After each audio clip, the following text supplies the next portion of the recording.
A Deba versus a Deba versus a chicken. What's up, guys? Welcome back to the channel. Yes, today we are doing a head-to-head of these two knives versus a chicken. If some of you are wondering, why are you doing this, Frankie? A Deba is a fish butchery knife. You're not wrong. A Deba is a fish butchery knife.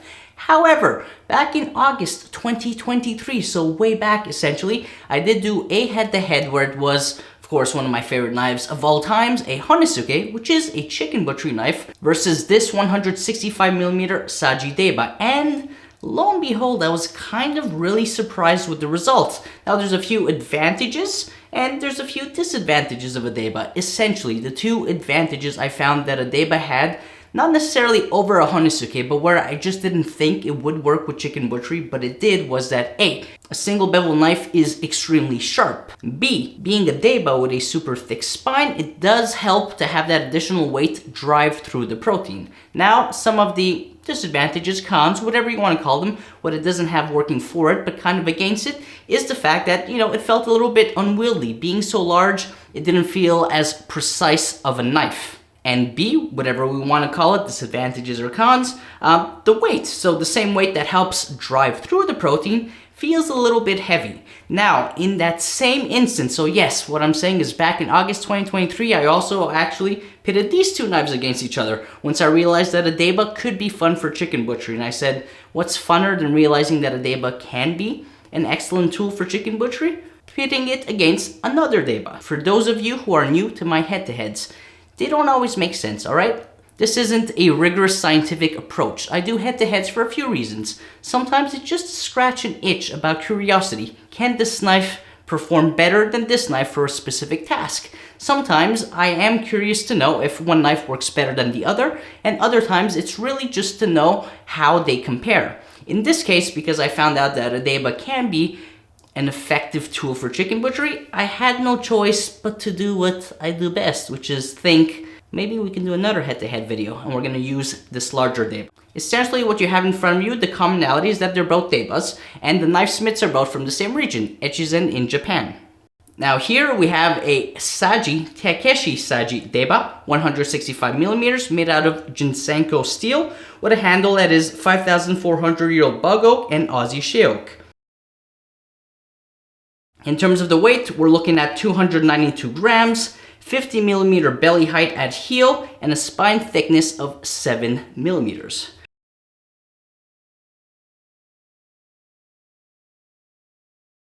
Now, going up against the Saji Deba is this beautiful Tinker Shark Teeth 210mm Deba from Takayuki Shibata, who is, of course, going to be the sharpener, but the maker of the blade itself is Yoshihiro Yaoji, who is an excellent single bevel knife smith. So quite pleased that he's the one that actually makes this blade. Now, in terms of composition, it's an Aogomi super coarse steel with, of course, a Tsuchimi pattern and a Kurochi finish.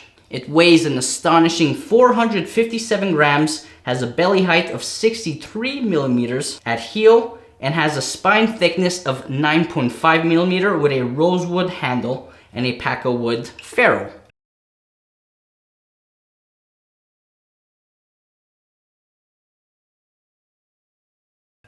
In terms of spine thickness, this is pretty much how they compare. So of course, the difference between both is going to be a whopping 2.5mm. Some knives alone have a spine thickness at heel of 2.5mm. Here, 2.5mm is the difference between the spines, which is quite remarkable on its own. In terms of the choil, here's the choil shot, so you can kind of compare. Of course, beautifully crafted single bevel geometries.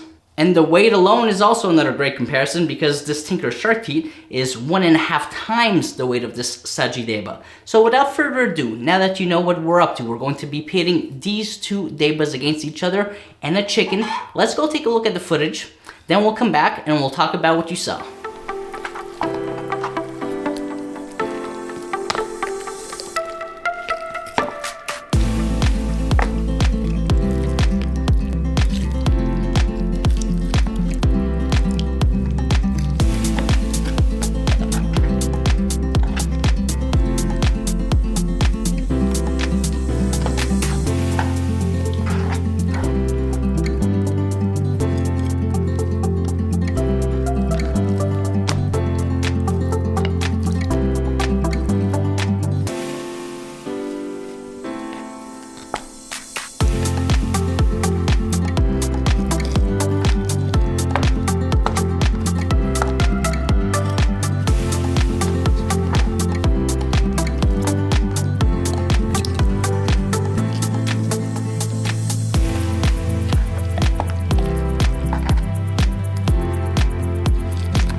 Boom, that's how you do it. That's better.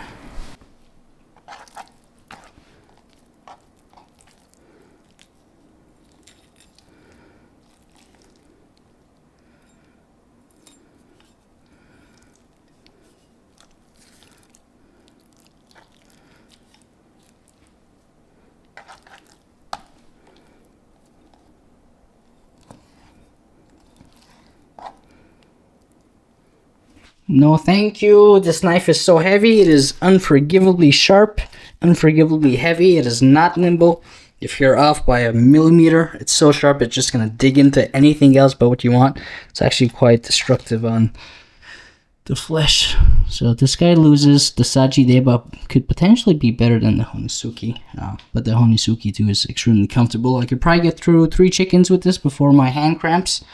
It's sharp, but it almost say it's more for experts than anything else. Thank you. See you never. Alright guys, so what did you think?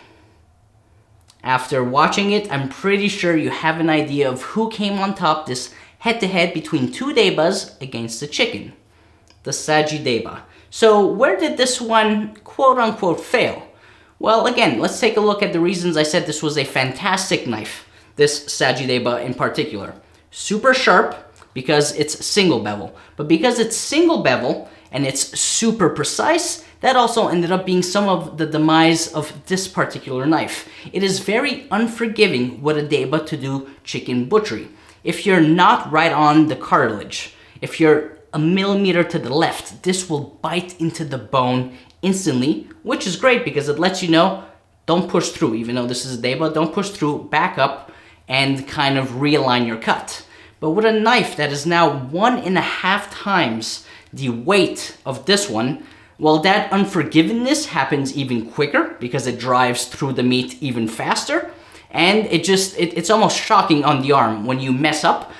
So it was not a great feeling to not be precisely going through the cartilage. At the same time, the weight did kind of weigh down on me. Sorry for the bad pun, but it's true. At 457 grams, going through just a single kitchen, trying to be precise, putting my finger on the spine for little delicate cuts, this didn't feel delicate anymore. We're now kind of approaching the size of a cleaver trying to go through a chicken, which I'm sure people out there are probably amazing with that, but for me it didn't really work out. The one piece I did forget to mention is that though I found the shark teeth at 210 millimeters to be too large and really unwieldy for chicken butchery, the piece that I really did enjoy was the K-tip, but it's also not surprising because the K-tip is one of, I'd say, 3 important features on a honesuki. So of course, though, in the August 2023 head-to-head video, what I realized is, you know, it wasn't necessarily that this Saji Deba won over the honesuki, but it made me think, well, what about a single bevel honesuki? How would that compare against the Deba? And we haven't done that head-to-head yet,